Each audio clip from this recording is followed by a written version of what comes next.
Welcome to Zoom In, Zoom Out, your global look at news from Taiwan. I'm Herel Hughes. In Taiwan, a reported 3 out of every 10 people say they trust the media, according to a Reuters Institute survey. That's one of the lowest percentages among democracies.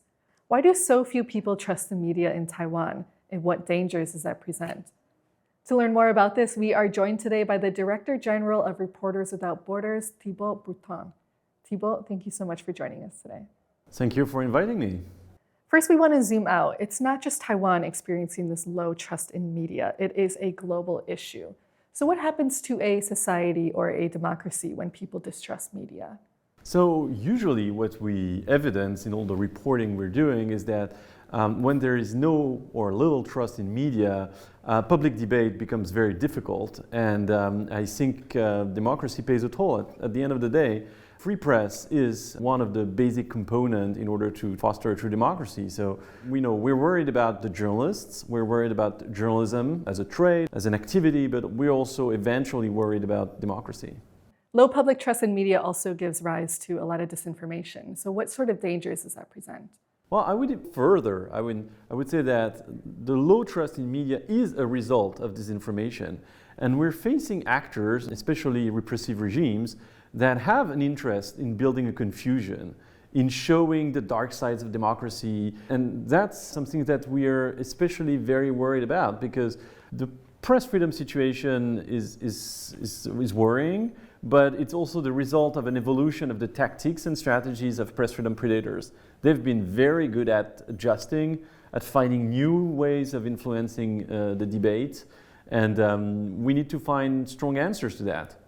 Does this disinformation imply malicious intent versus misinformation? In general, what we like at RSF is to use the very old vintage expression of propaganda, because propaganda is precisely mass media being weaponized by an ideology or a regime, and also it uses the disguise of journalism. You know, we use the term of money laundering, but I think there is journalism laundering. It exists. The idea is to use either the looks or of legitimate journalism, or to be, putting your narrative, penetrating into the legitimate media landscape in order to spread your ideas. And some repressive regimes, I'm thinking about the Federation of Russia especially, have been very good at that.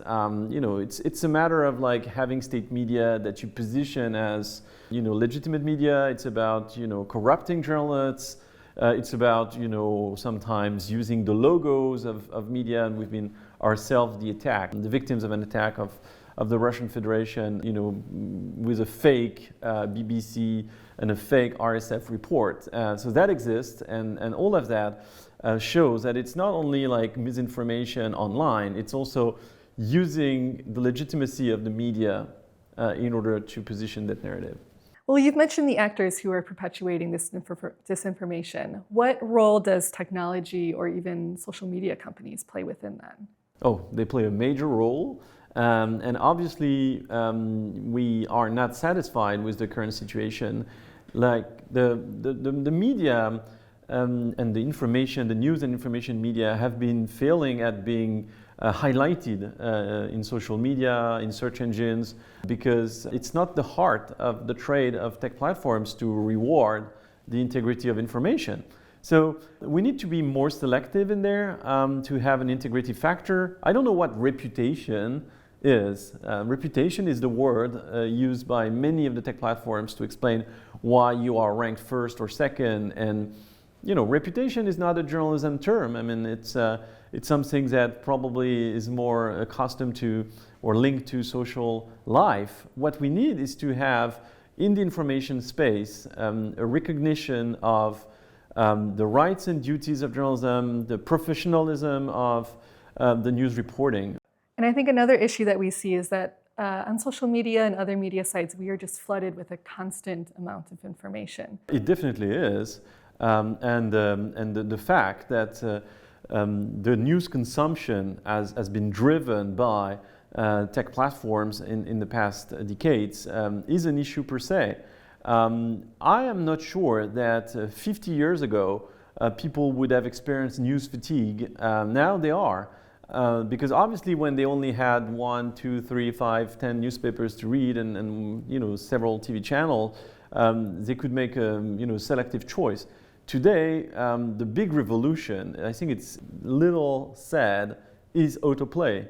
When you are opening an app and you have like videos constantly being displayed, you don't even have a say on like, do I want to watch that? Or, you don't even now need to press a button to have the sound, so you're constantly exposed to narratives and content.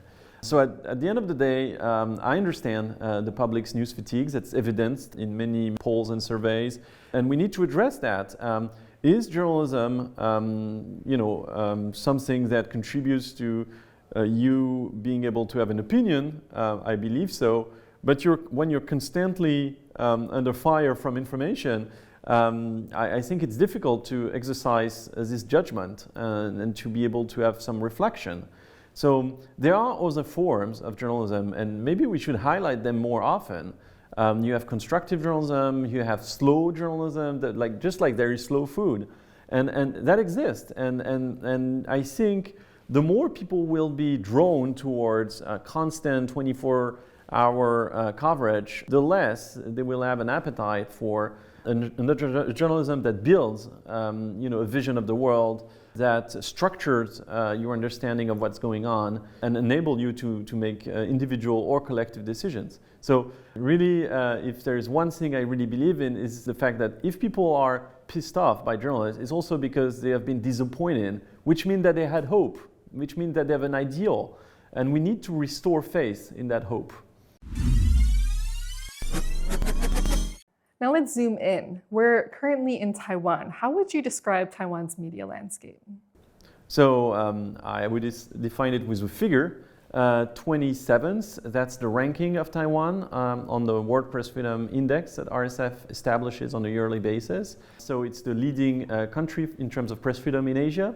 And I think it's a very satisfactory position in many ways. But obviously, I'm not going to say that everything is perfect. It could be better, and that's what we're here for, to discuss ways to implement change, to trigger change. But as a whole, I'd like to say that Taiwan is a very interesting testimony of the fact that despite whatever the Communist Party of China is saying, there is no contradiction between being a strong component of Chinese culture and having a free press and a free flow of information. So you mentioned Taiwan is ranked first in press freedom in Asia, but the trust in the media is so low. How would you explain that? So I'll explain it by two factors, or maybe three.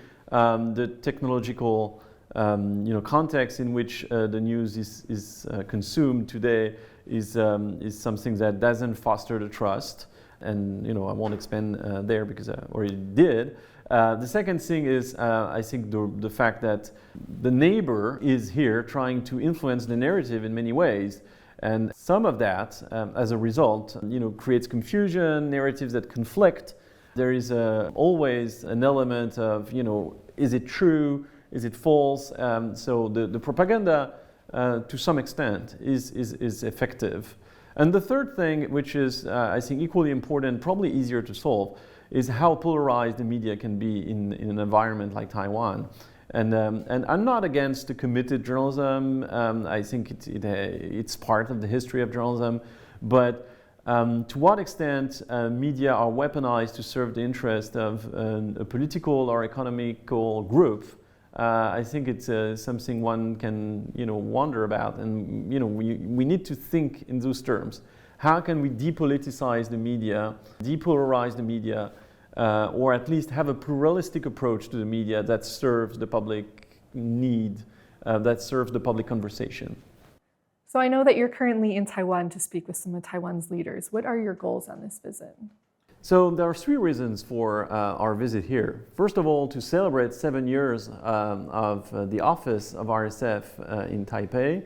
Its scope has expanded to Asia and the Pacific region, and it has become a force in the region for all the journalists at risk, a strong place to get advice on policies about media. So celebrating that is the first point. The second is to gather our correspondents in the region because RSF is only as strong as its network is. And we're a grassroots organization in many ways, so we need to gather people, strategize, and that's what we're doing.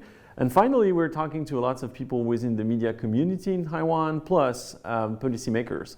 So we're meeting President Lai and also meeting the opposition. So it's very interesting to see if there is a way to build a transpartisan approach to take some steps in order to strengthen the media landscape in Taipei and to address the question of disinformation. In our perspective, that's a very transpartisan, bipartisan track that needs to be built, and we're confident in the fact that Taiwan, which has solved many more difficult issues in the past, can solve that. So I know that Reporters Without Borders has some recommendations for Taiwan. Can you tell us about some of those?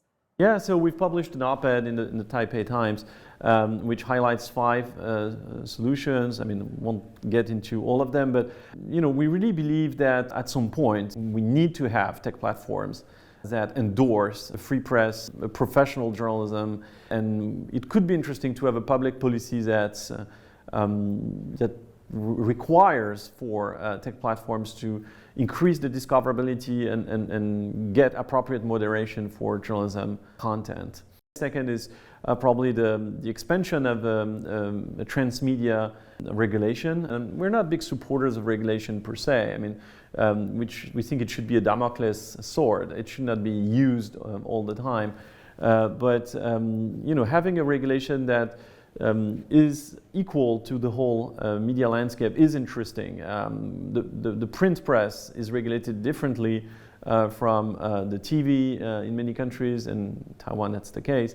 And we believe that it should be something that is considered by policymakers. And maybe a final point is the fact that we champion the standard, the Journalism Trust Initiative standard, and we think the media in Taiwan should engage in this self-regulatory approach. It's a way to preempt regulation, and if they disclose how they work and who they are, media are obviously more likely to get the public trust. And aside from government policies, what can Taiwan's media do to regain the public trust? We're talking a lot about public conversation. Well, I am. And the public conversation is a conversation. So when you engage with the public, you need to make one step in the public's direction. Media should reform. There should be more transparency. There should be more editorial independence. If you look across the world, the culture of independence is something that is paramount to the credibility of the media. If media serve the interest of their owners only, at the end of the day, they're not likely to achieve as a media outlet. We believe that the sustainability of media is intimately tied to the ability to be free and independent.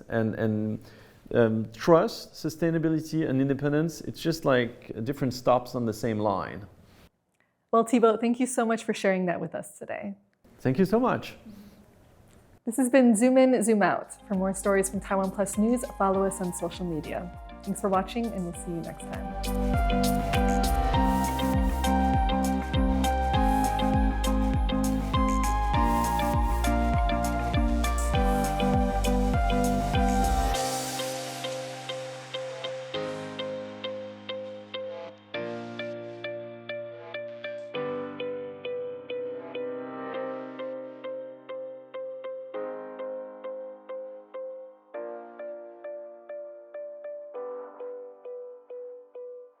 We bring you stories from Taiwan.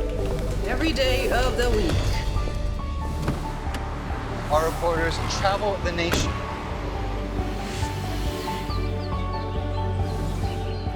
Exploring the issues that matter to you. News from here in Taiwan and around the world. What's Up Taiwan? Weekdays on TaiwanPlus. For more stories from Taiwan and around the world, please visit us at TaiwanPlus.com.